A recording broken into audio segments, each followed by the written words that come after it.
We're 6 days away from kickoff between the Saints and the Chargers from Wembley Stadium, and right now we're in a very popular tourist spot, Trafalgar Square, and I'm sure we can find someone that knows about that game this Sunday. Yeah, I think there is a curiosity about American football. I think that the difference between the UK version of the game, well, there isn't a UK version of the game, but sort of how it's played and the fact that you've got all the equipment. So you're not going to go to the game, right? I'm not. No. No. Why not? Putting you on the spot here. Because I'm a Redskins fan, that's why. Good one. Didn't hear about it until a couple of weeks ago, and I don't think it's got that much coverage, and I don't know if it's sold out, but I live quite near the place, and I won't be going unless you're going to give me a free ticket. Has there been any interest on your part and people that you know that are a little curious about the game? Not really, because it's all about soccer. So as you can see, it's pretty much word of mouth here in London about American football being played this Sunday. Instead, the English national soccer team has stolen all the headlines on both the front and back covers. But hopefully that all changes as the Saints face the Chargers this Sunday at Wembley. With the Saints in London, I'm Juan Kincaid, Eyewitness News. Let's just say the Saints are not alone in Europe. Local tourism leaders as well as state officials are there as well. They're using this trip and game to say New Orleans is open for business. Fresh off the worst whipping of the season so far, the Saints arrived in London around 3 this morning, our time. Drew Brees will go head-to-head Sunday with his old team, the San Diego Chargers.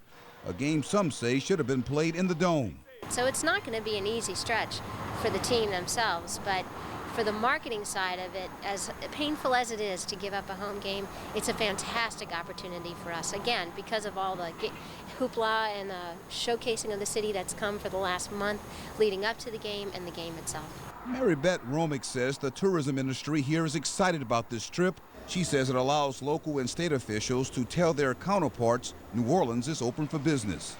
We're here, we're open, it's a great place to come, it's a great value for the dollar, and it also is telling them just how much the Saints mean to the city. Romick says this is a big deal. She says European media have been here for months, broadcasting and writing articles about the rebirth of the city. They've been familiarizing their readers with some of the star players and the city they represent. The Saints will be the home team. The Saints are the home team, which means that the pregame tailgate festivities all have a New Orleans theme, and the halftime will have a New Orleans theme. So basically, San Diego will be there, but it's really about New Orleans. Lieutenant Governor Mitch Landrieu is leaving Thursday for London. He'll push economic development as well. But this is a great opportunity to use the Saints, again, sports and culture, to sell economic opportunities, not only for us, but for the NFL as a whole. The NFL's been a great partner for us. They're one of the groups that's going to decide whether a Super Bowl comes back here or not, which of course will have a $400 million economic impact. It will be a weekend Europeans won't soon forget. Festival Productions is putting on a mini Jazz Fest Friday and Saturday. I mean, if you're paying attention in London this weekend, you're going to hear New Orleans quite a bit. Sounds like a lot of fun in Europe. Locals bought some 4,000 tickets for the game at Wembley Stadium. Some of the entertainment this weekend: Dr. John, Ellen Toussaint, Kermit Ruffins, Mardi Gras Indians, Buckwheat Zydeco, just to name a few.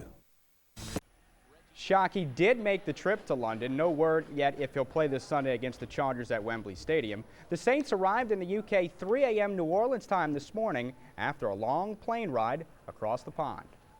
When we first heard that we were going to London at the start of the season, we were honored, we were flattered that the NFL picked us, ourselves in San Diego, to be the hosts of the NFL in Europe or in London. So, that's great for us, and we know that last year the team that won ended up winning the Super Bowl, so we hope that we can repeat that success. Well, is the last word on sports. First American Bank's 4th down on 4. Welcome into 4th down, still upstairs until the elections are over. Tonight we'll revisit the Tigers' must-win out in Columbia, how LSU's big night calculated into the BCS picture. We begin, however, with the ugly picture that was painted today in Charlotte, where the Saints were poised to move back up into the NFC South race, but instead stumbled once again on the road. This was supposed to be the game where we saw the real Saints, the Saints at full strength. The Saints that were supposed to contend for much more than just a playoff spot. The Saints that had one of the most feared offenses in the league. Instead, we saw this. Looks downfield, and it's in and out of the hands of Marcus Colston. Certainly, we feel like we're a much better team than the footprint that we left out there today. I mean, that's not that's not us. The Saints have had worse losses, but few could be as disappointing as Sunday's. Back-to-back performances by the black and gold defense against the Vikings and then again against the Raiders pointed toward a new culture on that side of the ball. Sunday, the Panthers made that culture look third world. Even though the game was out of hand and we were losing, you can't, as a defense, you can't let that happen. You can't let a team just say, hey, we're going to line up every play and we're running at you, try to stop us. And we didn't. As Baker gets the punt away cleanly. And Bush will have a chance. In the loss, the team also lost Reggie Bush. A meniscus tears the initial diagnosis, so instead of London, Bush now heads to Birmingham, Alabama, where renowned orthopedic surgeon James Andrews will check him out. A timetable for his return still unknown. What is known is that this team has once again fallen below 500. Chasing mediocrity rather than the division lead is now the goal against the Chargers. And I'm just waiting for that time, that moment when all of a sudden, you know, we're gonna rattle off 2, 3, 4, 5, you know, and on in a row. And I think that's what the good teams do, and I believe that we're one of those teams. Yeah, but good teams don't put up these kind of numbers. The Saints' bell cow had been their offense, not today. No scores and a pick for Breeze. Bush with one big carry of 29 yards tonight, though accounting for most of his production before the injury. Deuce gets 9 carries, 47 yards. He was also stuffed on a 4th and 1.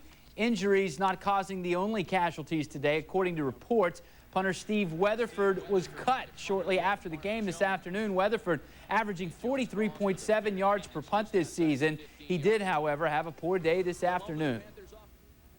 To talk more about the game, we welcome in 2 guys who spent 6 seasons together wearing the black and gold. WWL AM and FM's Bobby Hebert, professional photographer and former Saints offensive lineman Brad Edelman. First off, guys, thanks for joining us. I think the thing that you got to start talking about the most was just how bad the Saints offense looked. The #1 offense in the league, scoring just 7 points. Bobby, did you ever think that you'd see something like that?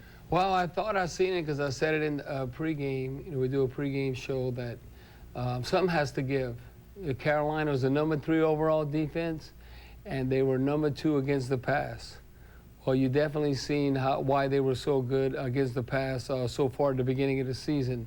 Marcus Colston, you know, coming back and not in the groove.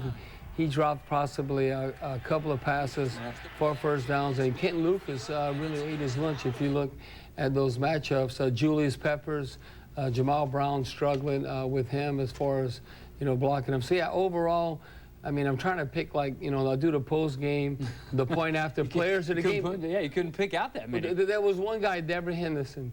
Devery Henderson has stepped up big. Now he's had, what, like 6 catches over 50 yards. All he does is he's not going to catch anything unless it's 40 yards or more. Drew Brees had really been in a groove, especially these last 4 or 5 games, and he came in and never got comfortable. This was something, though, that Carolina has been able to do against this offensive line. Bobby brought it up with Julius Peppers. What did you see along the front that the Saints weren't able to do? Well, they did, and especially toward the end of the game when things started wearing down. We lost Reggie. We lost some tools on offense.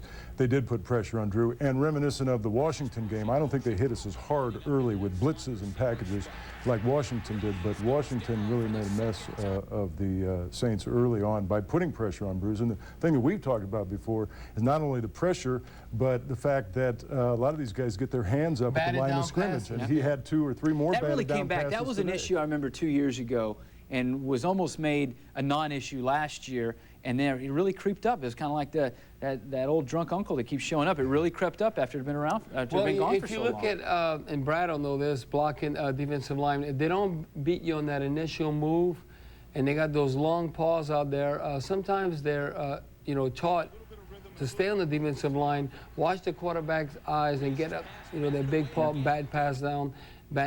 You've seen that against the Redskins in Carolina, probably 5 to 6 passes that definitely occurred. And we said this before, Drew Brees, I mean, he's barely, you know, 6 feet tall, probably barefooted, he's under. Yeah. But yeah, you've seen that definitely happen, you know, Carolina, like we did in the Redskins game. Reggie Bush leaves the game. A torn meniscus is what it's looking like. No telling how long he'll be out.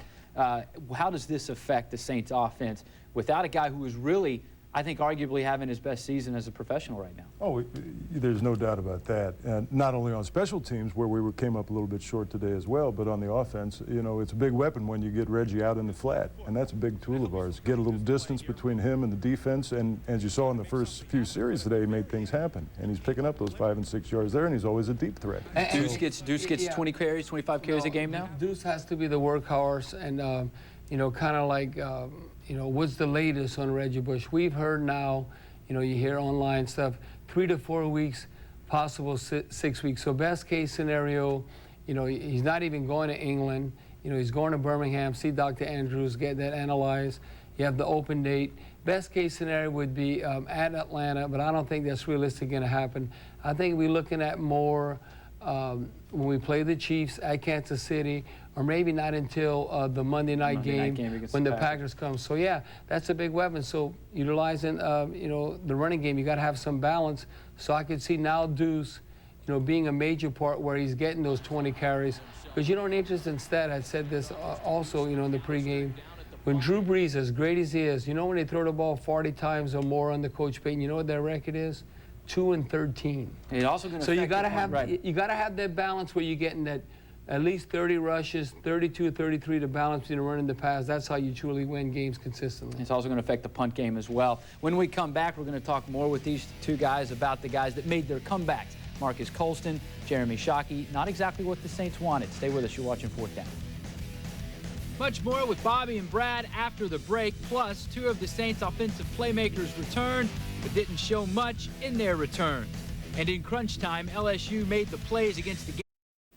Welcome back into Fourth Down. Most NFL players will admit they're never 100% during the regular season. But after today, tight end Jeremy Shockey said he felt 60% worse than he did before the game started. His comeback, as well as Marcus Colston's, definitely had more bark than bite, as Jim Henderson explains from Charlotte. Just how much better could the #1 passing attack in the league be, bolstered by the return today of dependable wide receiver Marcus Colston and rugged tight end Jeremy Shockey from injury? The surprising answer was no better, in fact, a good deal worse. Drew Brees, who had thrown for at least 320 yards passing in 4 straight games, had just 231 today, along with an interception. Shockey got the ball on the first play of the day, a 9-yard reception, but also a reminder that he may have come back too soon from a sports hernia surgery. Of course I'm worried, you know. I mean, I'm worried that this thing could have been taken care of in camp like it should have been, and was misdiagnosed in camp like it was. While he would lead the team in receptions with 5, including an acrobatic 25-yard grab in the 3rd quarter, Shockey said afterward he's far from himself and wonders when or if he ever will be. In my 7-year career, I've always, you know, been able to help my team in dramatic. And right now, it just feels like that I'm not there, and that's just frustrating. It's frustrating to me, and I know it's frustrating for the guys that work so hard all week. And it's the whole situation that I'm in. It's just not a good one. A tight end screen to Shockey on the first series following Mike Carney's go-ahead touchdown to begin the 2nd quarter resulted in a momentum and game-changing Shockey turnover. The Panthers would go 40 yards for a touchdown to make it 10-7 Carolina. The Saints were essentially through offensively for the day. Colston's return to the lineup following a 5-game absence was even more disheartening. He would go to the bench to stay in the 4th quarter, without a catch, without any positive impact on the game. So Reggie Bush won't go to London while hurting. Colston and Shockey will, while hurting both physically and perhaps psychologically. Carolina black and blue today. In Charlotte, Jim Henderson, 4th down on 4. A tale of the tape reveals even more damage. The Saints' 2 big pass catchers compared to the Panthers' big receivers. Advantage, Carolina. Jim Henderson with more on a disappointing day offensively for the Saints as he goes one-on-one with the only Saints player to score today, fullback Mike Carney. Well, not exactly the way you want to talk about going on a transatlantic flight, right? No, not even close, man. You know, it's going to be a long flight. It's going to be a long flight with a win or a long flight, obviously, with the result of this loss that we had today. So just got to find a way to regroup on the flight and get rested up and just get ready for San Diego. when Reggie Bush doesn't come out after halftime, did you know at halftime how serious his injury would be and that he wouldn't be back? I was asking where it was at. I had no idea. It slipped my mind. I think I was just so caught up in the game. And I turned to Deuce. I said, where's Reggie? And he said, something's wrong. So I didn't know, to tell you the truth. I had to ask. And it's hard to come from behind against this football team with all your weapons, but particularly when you're losing your most explosive one for the last 30 minutes. No question. I mean, it's tough.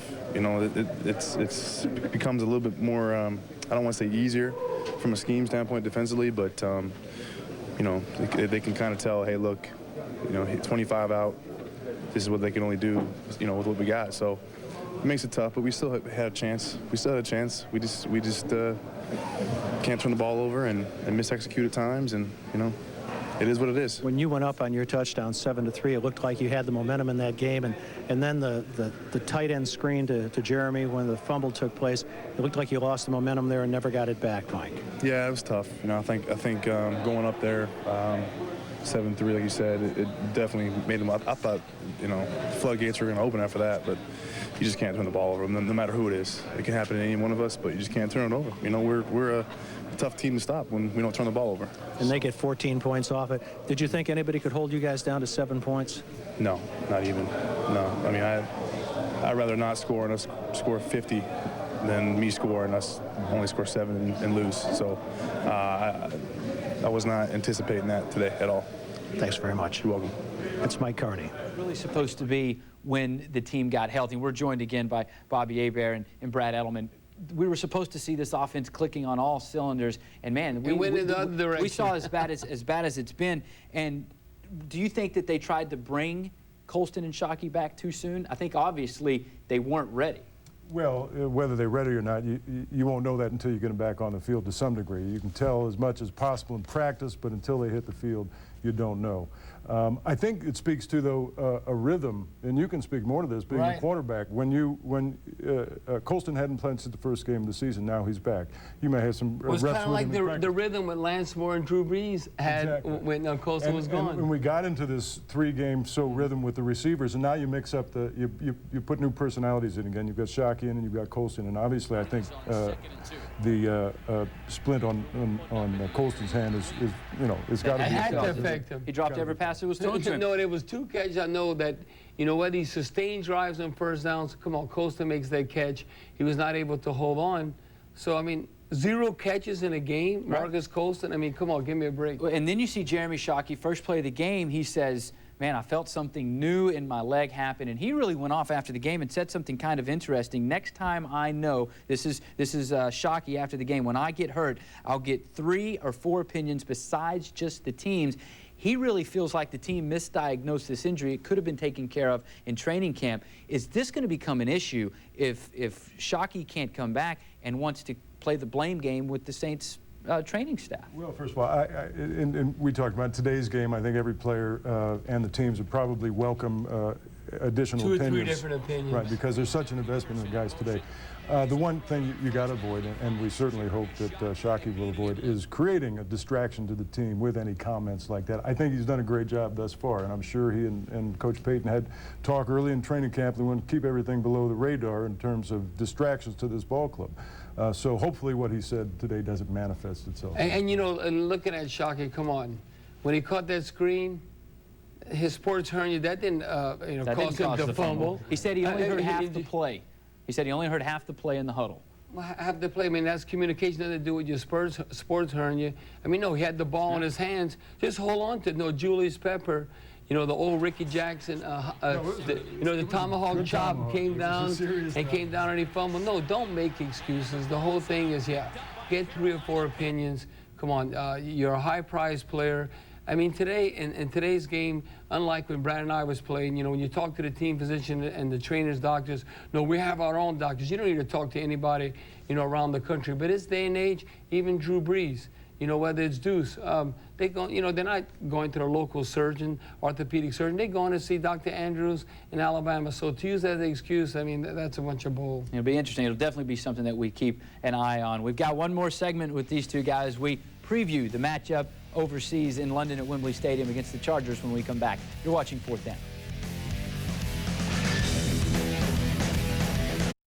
it's hard not to look ahead a little bit, just as far as the preparations of, you know, packing a big old bag and understand that you're getting 7 hours after the game, and just all those things.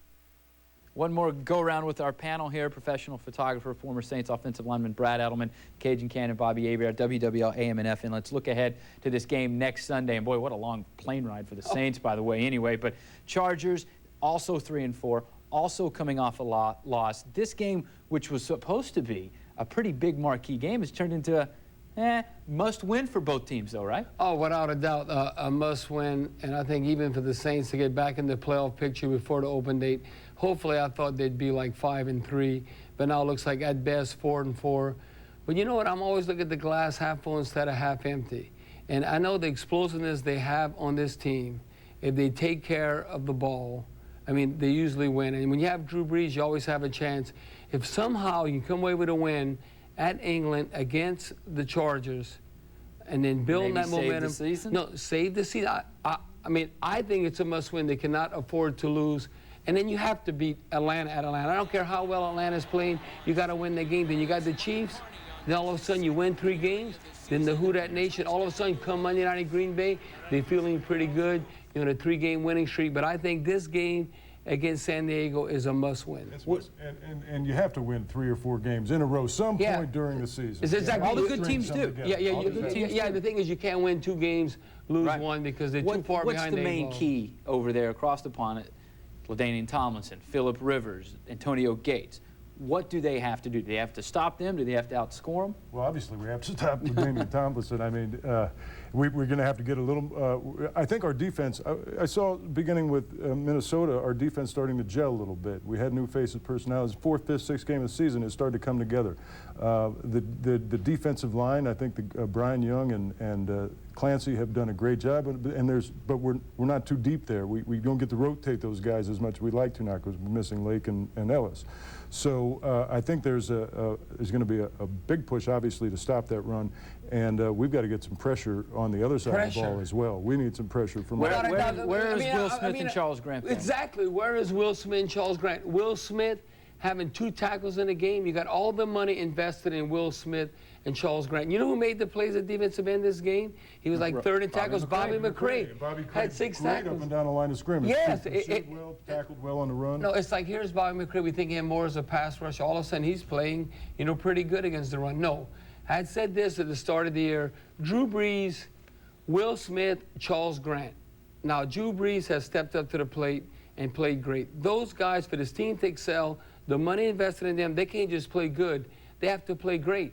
Will Smith and Charles Grant, I'm not saying you're not an NFL defensive end, but you can't just play good. You have to play great for this team to win week in and week out. Run out of time real quick. Win or lose in London? I think win in London. Win or lose? Oh, I have to go with a win. I mean, I'm the father of Who Dat Nation, so I'm going with a win, and hopefully they'll get on the roll. Bobby Hebert, Brad Edelman, thanks so much for joining us. Definitely one of the more interesting 4th downs that we've had in quite a while. We do appreciate your time, guys.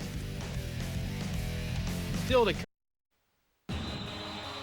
London is calling the Saints, and the British are ready for South Louisiana invasion. Although the English referred to it as American football, they're excited about this Sunday's game. WDSU News Channel 6 sports anchor Fletcher Mackel is in London with how one of the world's biggest stadiums is transforming into a Who Dat palace.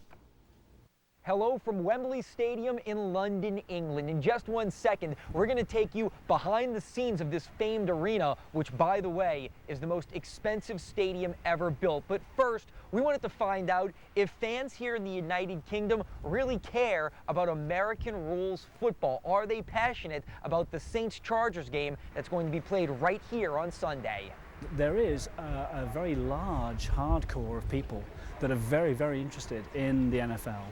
Duncan Young is a columnist for the Londonist newspaper. What the NFL is trying to do now, I think, is to reach out to a new audience, to use this as a springboard to get people, new people interested as well as the hardcore, which are very loyal. I see that thing right. Alistair Kirkwood is the commissioner of NFL United Kingdom, and he says one thing all these passionate fans in Britain can expect: a mint condition Wembley Stadium. I mean, this is a great cathedral of sport, as you've seen. We were the only television crew allowed an exclusive look at the goalposts going up in Wembley Stadium. Wembley is, of course, the most expensive stadium ever built. Saints signage is up, and the place looks absolutely magnificent. Another great feature here in Wembley Stadium, no wait for the restrooms. Over 2,600 bathrooms, the most in any structure in the world. And Saints fans traveling to this game can expect more than a convenient bathroom break. Organizers say they're out to show the world that they can handle the full NFL game day experience. We'll have the 20,000 organized tailgate party outside, which will be Mardi Gras themed. It'll have Cajun cooking, Louisiana musicians, and so very much trying to get the feel of it's a home game. So the 5,000 Saints fans set to travel here to the United Kingdom should feel right at home. It's also worth noting that other professional sports leagues have followed the NFL's lead and are now playing regular season games abroad. Earlier this year, Major League Baseball opened its season in Japan. On your side in London with the Saints, I'm Fletcher Mackel, WDSU News Channel 6. Our before as a player, believe it or not, in his younger years. Hello from Buckingham Palace in London, England, home of the Queen, along with Big Ben and Parliament, arguably London's most famous landmark. Now, the changing of the guards happened at 11 a.m. this morning, and the Saints visited Buckingham Palace on a tour of the city shortly after that. And Buckingham Palace wasn't the team's only stop. They also visited the famed London Eye, the superstructure Ferris wheel that gives you the best view of this gorgeous city. I mean, it's a great experience just to broaden our horizons a little bit, and you know, on a day like this, we get to just experience another culture and another way of life, and it's just been a great experience for us overall, and I'm looking forward to more. Plenty more on the Saints' travels around London coming up tonight at 10 o'clock. But now to a guy that doesn't really have to see the city because 20 years ago, he lived here in London. Head coach Sean Payton. Did you know that right out of college, Payton quarterbacked an American football team here in London? He talked about his experience. Right out of college, there was a league over here of American football, but primarily of British players. Each team, I think, was allowed 4 Americans, and I was up in Leicester, which is, I think, in the Midlands, up by Nottingham and Birmingham in that area. And so we lived here for 6 months and spent that whole spring and summer of 1987 playing for the Leicester Panthers. Payton says he has fond memories of the fans he met here in the United Kingdom and even has some ticket requests for this Sunday's game in Wembley Stadium from some of the people that he met here 2 decades ago. And coming up tonight in sports at 6 o'clock, we're going to introduce you to the Saints' new punter. He got here yesterday, and he's a guy who's not unfamiliar with London and Wembley Stadium. We'll tell you all about it coming up tonight in sports at 6 o'clock. For now, though, on your side in London with the Saints, I'm Fletcher Mackel, WDSU News Channel 6. And their entourage did stick out a bit, but they're hoping the curiosity they've created here translates into more NFL fans across the pond down the road. The big name draws, I think, like, you know, the Bushes and Shockey and Drew for our team, and then Tomlinson and, you know, Philip Rivers and those guys for San Diego. I think that's a draw. I think the fact that we're playing in Wembley Stadium is another draw. I think there's a fan base here that does enjoy American football, and I think with them, you know, sharing the fact with their friends and family and whoever else might be interested, the importance or the interest that they have, it could kind of gradually build into something big. In London, I'm Juan Kincaid, Channel 4 Eyewitness News. Can American football grab hold of the international football fan here in London? Well, that is perhaps easier said than done. That's why we're playing a game here, to further our brand of football on an international level. And you know, there's only one of these games a year, and it's us and the San Diego Chargers. So certainly I think if we watch soccer, the one unique thing about football here or soccer is that that's much different than any other sport. But I think it's challenging to follow initially. I wouldn't compare it to cricket, but I still haven't figured out cricket. Getting Londoners to switch their allegiances, if just for one game, might be a bit tricky this week, especially when London soccer teams Arsenal and Chelsea are playing in their Champions League matches tonight and tomorrow. And of course, it doesn't help that the EPL, the English League, continues its season this weekend as well. With the Saints in London, I'm Juan Kincaid, Channel 4 Eyewitness Sports. One thing's for sure about London, it's not New Orleans. In fact, upon further review, it's directionally challenged. Staying to the left. I mean, you walk down the hallways, or you walk down the stairs, and you're so used to staying to the right that I think that's the big difference. It's not just on the roadways. But that's as good a place to start with as any. Forget driving a car here. Being a passenger is a bit frightening. First off, I'm on the wrong side. At least it feels a bit odd. Our driver, Dave, has been holding our hands on this one all week long. Now, as for having the right of way. Everything here is just opposite. You know, we drive on the right side, the right side. And that's what we're used to. So it's kind of awkward driving down the road. You're like, why are you going that way? Oh, okay. All right, we're all right. The hope that opposites will eventually attract also pertains to going to the loo or the bathroom. If you can't get this one right, there is a reminder. It's like in driving, you got to stay to the left. You know That's funny. I didn't notice that, but I'm glad you said that. You stayed to the right, didn't you? Yes, I did. Did you wonder why everybody's looking at you strange? But you know what? The way that I look right now, my camera, my back, I look like a tourist, so I think they're going to forgive me for that. Yeah. So what's so wrong with being right about staying on the left? They're backwards. Everybody knows it, really. But, you know, we appreciate the fact that they try. So it's only right that we give it the old college try as well. But don't blame us for wanting to do it the old-fashioned way. After all, it is the simple things that you kind of take for granted, and that's one of those things I think we need to start implementing in the U.S. I just gave a tip. I don't know how much I gave the tip for. I hope it was right. From London, I'm Juan Kincaid, Channel 4 Eyewitness News. Hello from beautiful Buckingham Palace in London, England, home of the Queen. Now, two guys hoping to be the King of England, so to say, after Sunday's game in Wembley Stadium, Saints quarterback Drew Brees and Chargers running back LaDainian Tomlinson. These two are old friends who grew up in Texas together and actually played Little League baseball with each other. They were, of course, also teammates in San Diego when Brees played for the Chargers. Brees has already thrown for 199 yards. That's a 95-yard drive. Brees and Tomlinson were set to meet fans and the media here during a promotional photo shoot at the Apple Store in Oxford Circus, but it was canceled. In fact, 3 of the 4 promotional shoots for both the Saints and the Chargers were canceled here in London today. I guess you could say the players on both teams both upset that they each suffered losses on Sunday before heading over here to London. Very upsetting for the hundreds of fans here that turned out and for us in the media that really wanted to hear from the 2 stars of each team. Also, the Saints' new punter has arrived. Of course, we told you that the team cut Steve Weatherford before they came over to London, and now they have an Aussie kicking in London. Ben Graham is an Australian rules football player who spent the last several years with the New York Jets, and he's now excited to be a New Orleans Saint. Well, yeah, it's an interesting journey, I guess. I was prepared for the call, and when the call came to go to London, it only took me 10 minutes to pack my passport and my bag. Look, I'm happy to be here, part of this team. I know that they're a team that want to win, and you know, I'm happy to be a part of it, to do whatever I can to help the team. Ben Graham says he always dreamed of playing in Wembley Stadium just as a soccer player or a rugby player. Nonetheless, his dream comes true this Sunday. On your side in London with the Saints, I'm Fletcher Mackel, WDSU News Channel 6. In the States, but you know, or any other big game where maybe there's a lot of media hoopla surrounding it. You know, this game is obviously unique in that, you know, we're here in London.